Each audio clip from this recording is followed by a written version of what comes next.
How many of you have ever had the experience of someone talking to you and they start to say something and then they go off somewhere else in a conversation? They get one sentence out and then it just kind of goes off somewhere else and you're thinking, what's that all about? Or maybe you've done it yourself. You start to say something and you say one thing and then another thought pops in your mind. And then you kind of go on about that and then you go, oh yeah, wait, where was I? And you go back to that. Well, the start of Ephesians chapter 3 is something like that. Paul starts off, now I call your attention to this and then we'll set the background a little bit. Chapter 3, verse 1. For this reason I, Paul, and if you go down to verse 14, which we'll be looking at in a few weeks, he says, for this reason I, it's like he says, for this reason I, and then he kind of gets stuck up on a little tangent, little rabbit trail.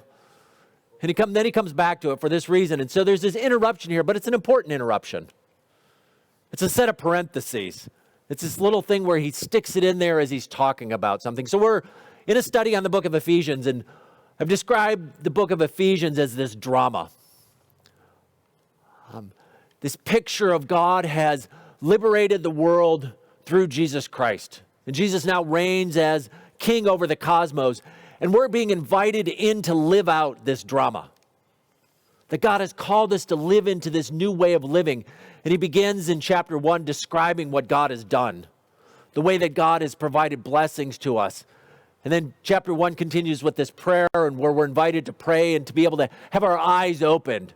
And so we talked about the idea of an apocalypse, which is not the end of the world, but an apocalypse is an unveiling, a revealing. Because a lot of times we can't see what's going on. We don't realize what's going on in the world, so we need God to open our eyes to see the truth of what's really happening.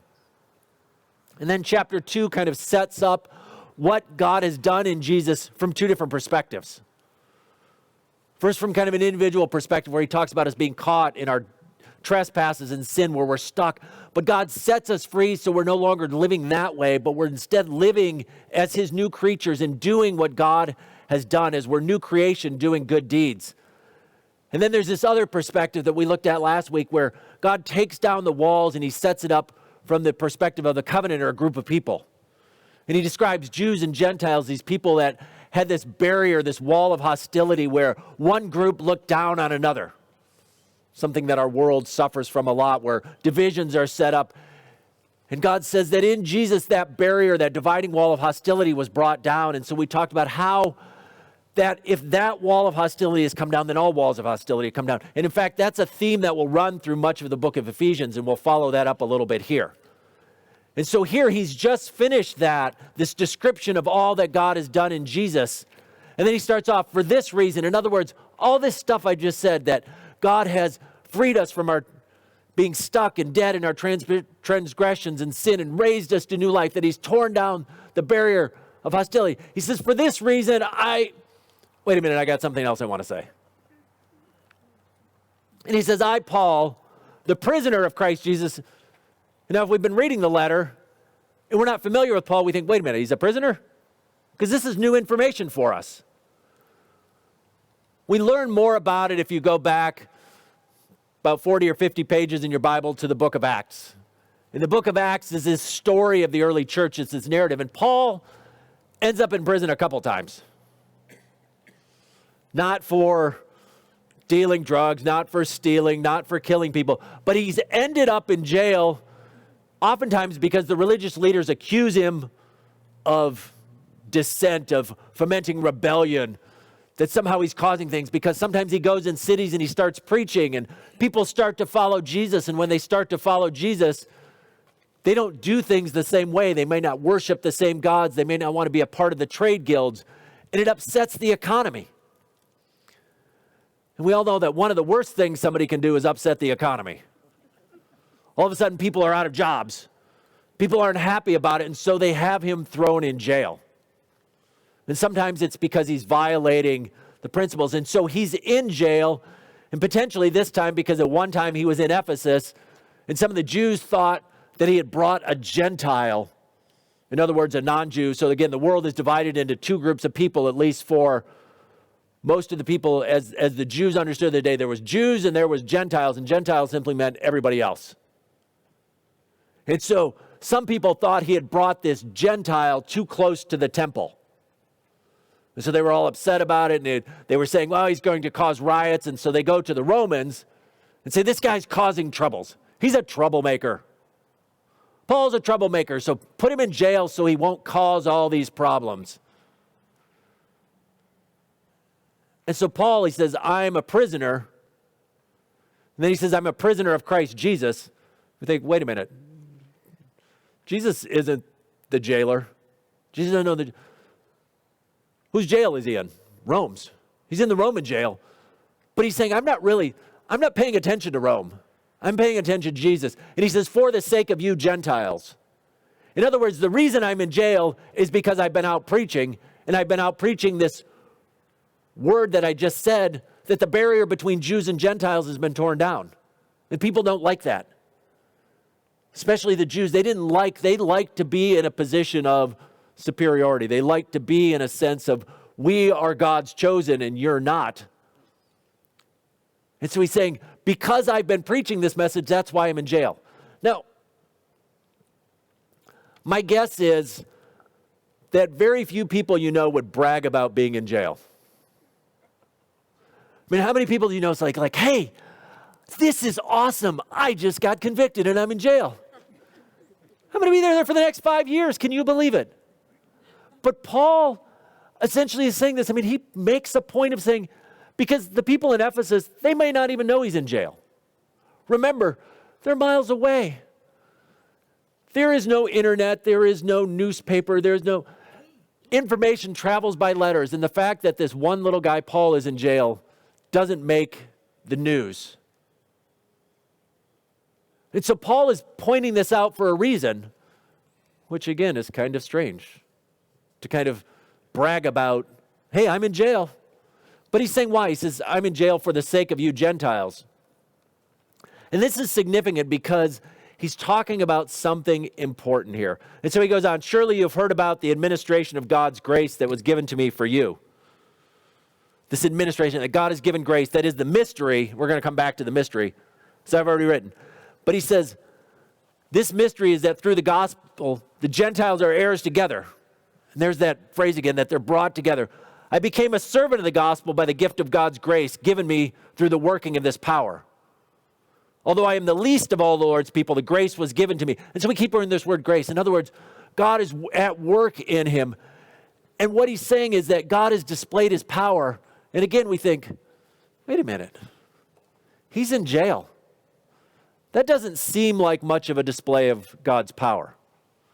I mean, when I think about it, if I think, oh, God was going to display his power, like the jail doors would be exploding and Paul would be bursting out, or like the soldiers would come to arrest him and Paul would disappear, or an army of angels would stop him. But Paul is saying, this is a display of God's power, me sitting in a Roman jail. Now, how many of you think of that as an incredible display of God's power? I mean, how many of you, if you were arrested for preaching, would be sitting in jail thinking, wow, look at the power that God has. Look at the grace that he has given me. But that's how Paul sees it. Because one of the themes, one of the ideas in the Bible is that God demonstrates power through weakness. That God demonstrates his power in unlikely ways. If we've been around the church a little bit, we hear those stories and we don't often think about it. We think of one, for example, Sunday school song. Only a boy what? Only a boy named David, right? It's like, oh, this great little song. Kid picks up a sling and he takes some rocks and he knocks down a giant. Well, part of the theme of the story, the importance of the story, isn't that David was really good with a sling. What's the story about? That God uses an unlikely, not a great warrior, but a little boy to take down a giant. Or the biggest story of all in the Bible, the story of Jesus that Paul talks about again and again. That how does Jesus achieve his victory? By dying. By dying a shameful, painful, horrible death on a cross, again, at the hands of the Romans. And what looks like defeat is in fact victory. And that's what Paul is getting at here, is that the powers, and this is a different language, the powers, and this is a theme in Ephesians, that there is something else out there, that there are spiritual powers at work, that the powers appear to be winning. I mean, if you were keeping a scorecard watching Paul's life and thinking, oh, well, who's winning now? Is it the powers? And again, the powers are these spiritual forces that are at work against the plans of God. And so imagine you are watching on television and you're watching the scoreboard and you're trying to see who's winning. Is God winning or are the powers winning? And here's Paul, the apostle, the one who's set out to preach to the Gentiles, and Paul gets thrown in a Roman jail. You would think, well, points for the powers, right? They're winning. They got Paul in jail. But what Paul is making the point is he's saying, even being in prison can't stop God from calling the church into existence. Back to verse 8. Although I am less than the least of all the Lord's people, the grace was given me to preach to the Gentiles the boundless riches of Christ, and to make plain to everyone the administration of this mystery, which for ages past was kept hidden in God, who created all things. His intent was now. In other words, being thrown in jail can't stop what God wants to do. That what looks like defeat is actually victory. That the manner of the church's calling is contrary to the power of the ways of the world. We're going to come back to that. So we think about that. The nature of the church is contrary to the powers. And again, these powers are these spiritual forces at work. And the second part of it is, his intent was now that through the church, the manifold wisdom of God would be made known to the rulers and authority in the heavenly realms. What's the wisdom of God? The wisdom of God is bringing these two groups that are totally opposite and bringing them together. So I keep talking about the powers, and the powers play this central role in the book of Ephesians. The powers, the principalities and powers. And it's this picture of that there is more to the world than we see physically. That there are spiritual forces at work, and the powers of the language that Paul uses to describe these things that happen that we can't always explain. The powers often use deceit or untruth to allow people to do these things. And I've used the example of the Nazis as this way of saying, what caused an entire nation to commit to the genocide of the Jews and the Gypsies and so many other people? Was it that they were so much better, or was there something else at work? And one of the ways that the powers work in the world, the way they battle against the ways of God, is to divide people. Is to try and seek division in the world. And here God says the wisdom was made clear that he makes these two into one. And so I want us to think about some of the implications of this and saying, here's what's going on is this mystery. All right, one more thing. See, another parenthesis here as we're going along. Mystery. When you think of the word mystery, what do you think of?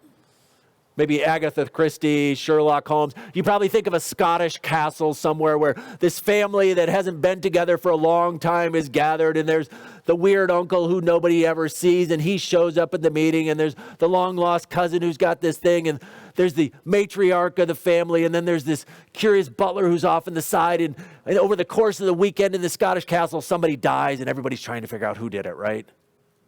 And that's a mystery. And the mystery is nobody knows what's going on. When the Bible uses the word mystery, it doesn't mean that. It means, in fact, the exact opposite. The mystery is something that nobody knew before, but now everybody knows.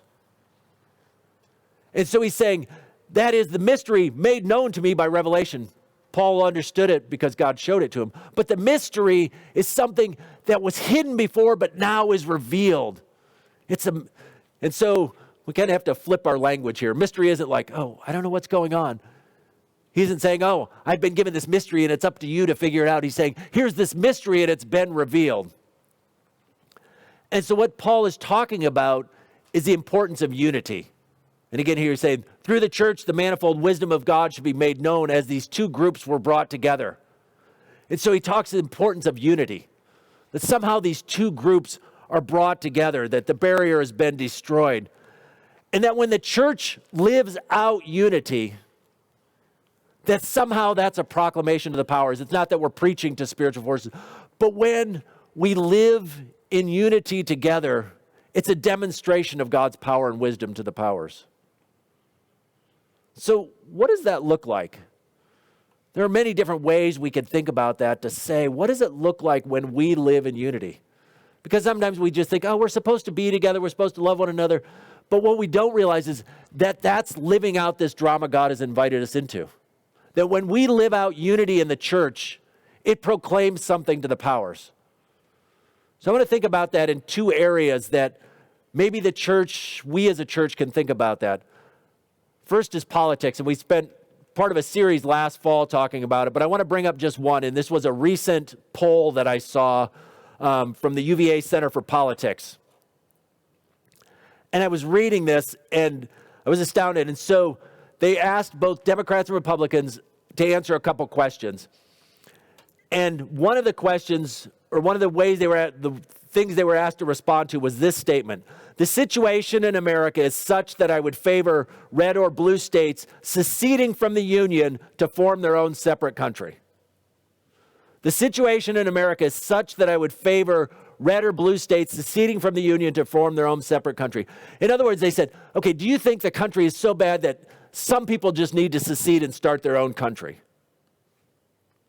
Nearly 50% of the people had either strongly or partly agree with that. Gets worse. Next one. The question asked was, I believe that people who support the opposing party have become a clear and present danger to the American way of life. Let's say that again.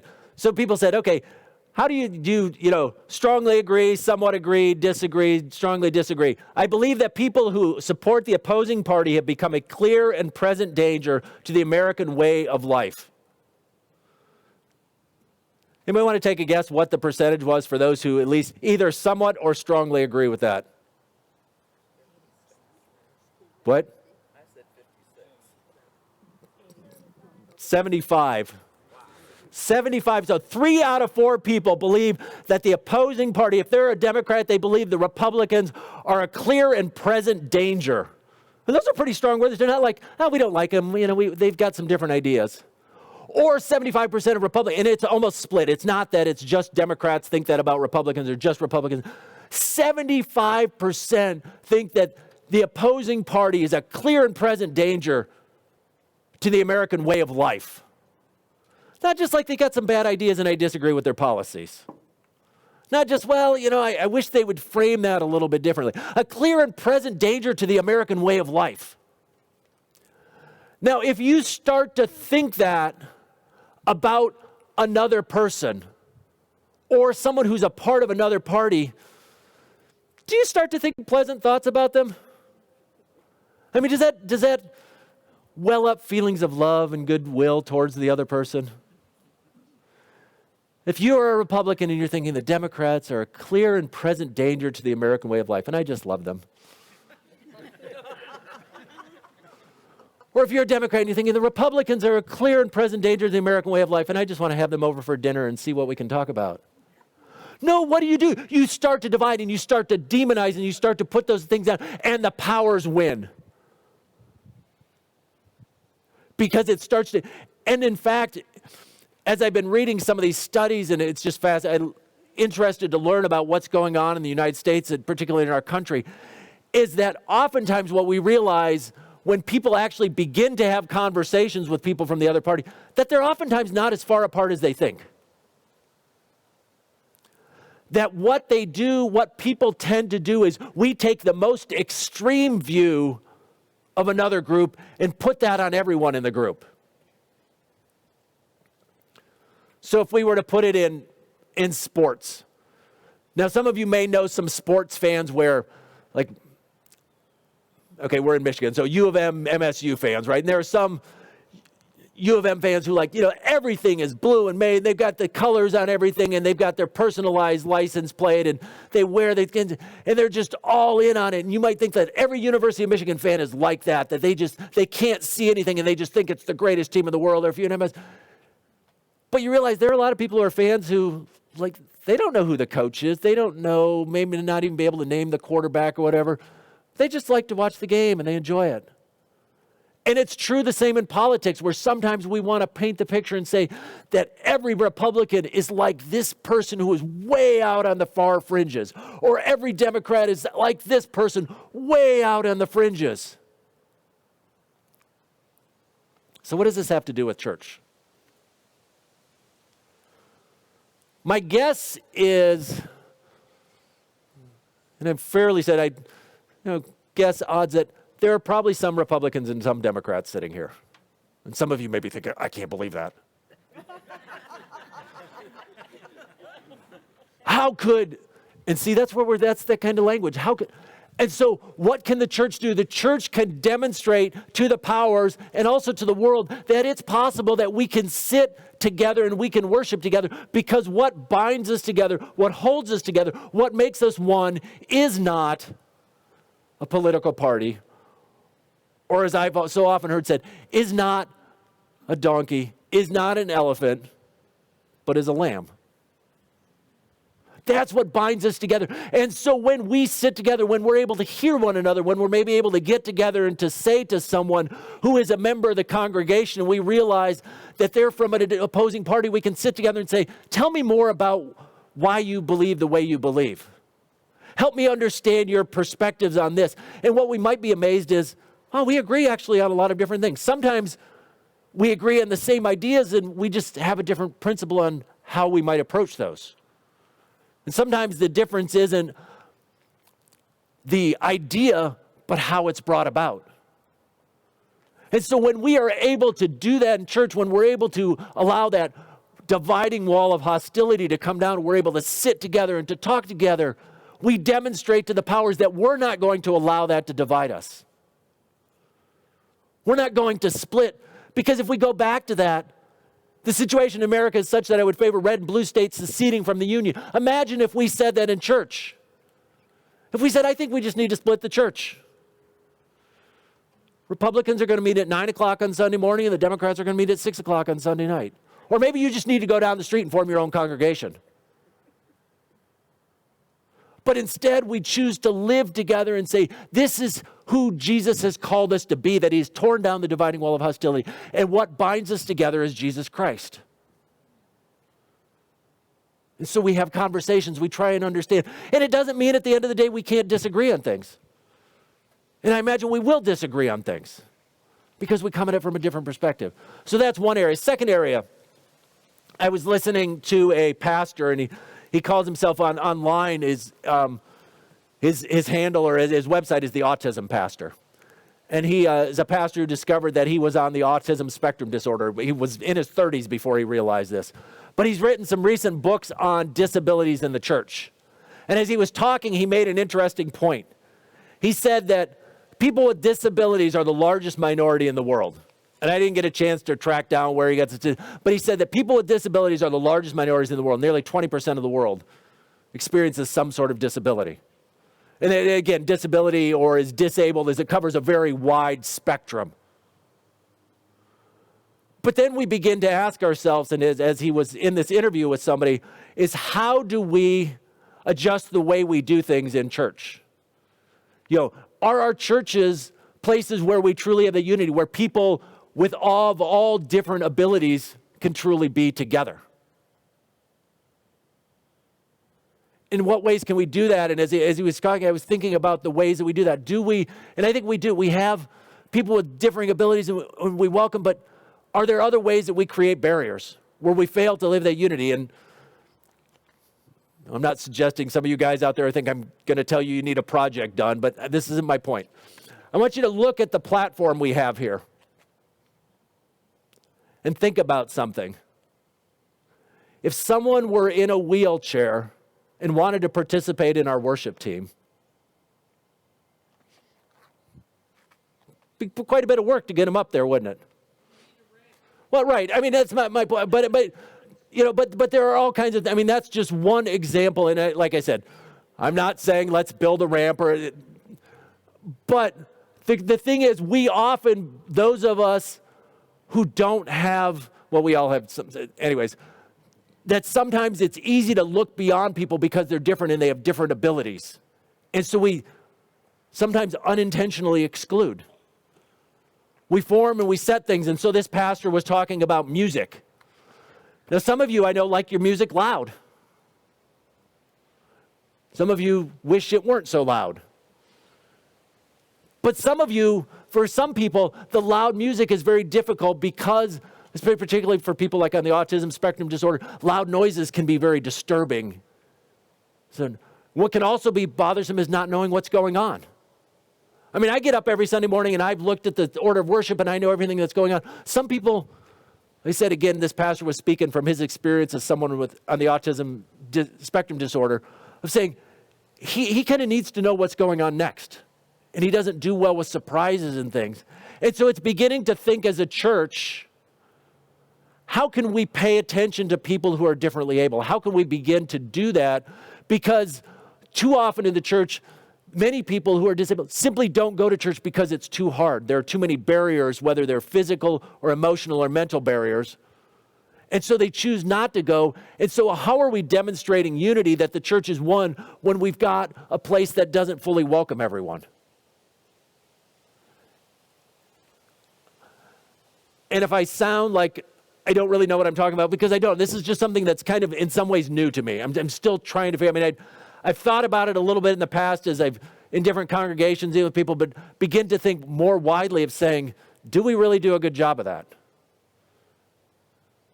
And again, it's not a criticism of the church. This isn't to say, oh, we're doing a terrible job for Fruitland Covenant Church. That's not my point. But it's an invitation for us to always to be better and to live into this. And we have folks with different abilities and some disabilities, and we do a great job of welcoming them. Could we be even better? And do that, and I think we can. And so to think about that and to say, what way do we reflect that diversity? Final kind of way we might think about that is that Paul and his life as a role model. So if we're being invited to live into a drama, one of the things that Paul does here is he tells his story. And remember, where was Paul again when he's telling this story? He's in jail. Is he sitting next to the governor with his arm around him, whispering in his ear, telling him things to do? Has he got a big platform in Rome where thousands are gathering around to hear him preach? No, he's in jail, writing a letter to a little tiny church that's in the outcast. And part of what Paul is demonstrating with his life in this little parenthesis, this interruption, is that our present does not equal reality. That the triumph of the cross of Jesus is in our weakness. And so it's maybe an invitation from Paul to question, are we too caught up in questing after power? Do we think that we need to have a big platform? And it's been a big thing for a few years now on the internet, is this encouragement for people like, oh, if you want to change the world, you need to have a platform. And they're not talking a physical platform. Like, you need to have 100,000 followers on Twitter, and you need to have an Instagram account, and you better be doing some TikTok too, and you better do all these different things and stuff because you need to build a platform to get your message out.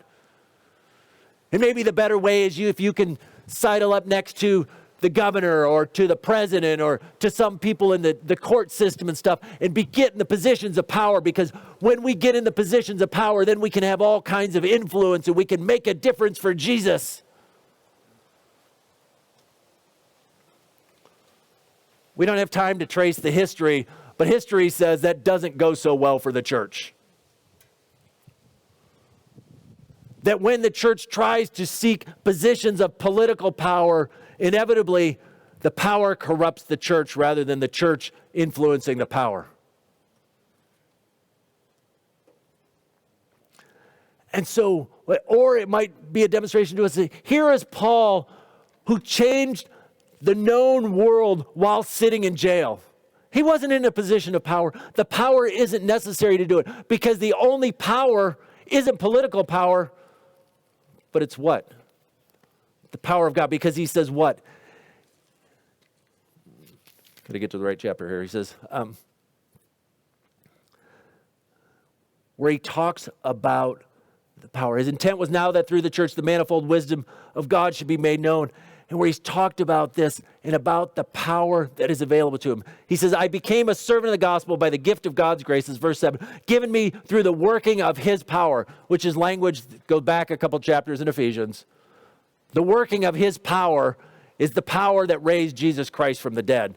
In other words, God's power doesn't look like the way of the world's power.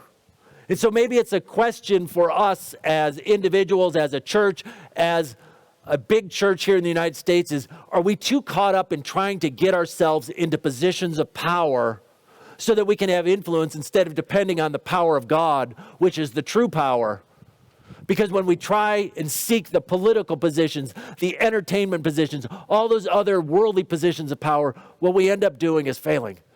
And what Paul is saying to us here is we don't need those things. He says you can have immense power. Paul is saying, God used me, and through his power, while I was sitting in jail, while I was under Roman arrest, while it looked like everything had been defeated, God used me to preach to the Jews and the Gentiles to demonstrate the power of God.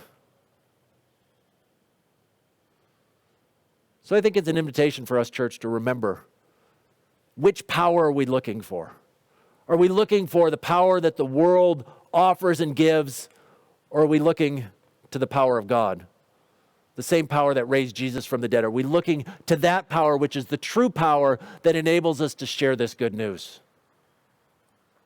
Because ultimately that's what this story is reminding us of, that it's God's power that's at work. It's God's power that brings us together. It's God's power that unites. And it's God's power that preaches the gospel as we allow ourselves to be used.